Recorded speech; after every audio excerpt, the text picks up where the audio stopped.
বান্দারে আমি আল্লাহ না তোরে এত নিয়ামত দিয়া সুন্দর করে বানাইলাম। এই আসমান বানাইয়া কোরআনের কোথাও বলি নাই আসমান সুন্দর করে বানাইছি, জমিন বানাইয়া কোথাও বলি নাই জমিন সুন্দর করে বানাইছি, গোটা সৃষ্টি জগৎ বানাইয়া কোথাও বলি নাই সুন্দর করে বানাইছি। কিন্তু মানুষ রে তুই 3.5 হাত তোরে বানাইয়া কোরআনে একটা নয় দুইটা নয় 4টা কসম করে বলছি তোরে সুন্দর করে বানাইছি। একটা দুইটা না 4টা কসম করে আল্লাহ বলছে মানুষ তোরে সুন্দর করে আমি আল্লাহ বানাইছি।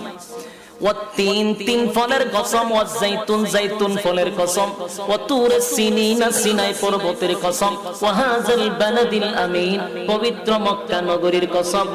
4টা কসম করে আল্লাহ বলেন লাকাদ খালাকনাল ইনসানা ফি আহসানি তাকওয়াম।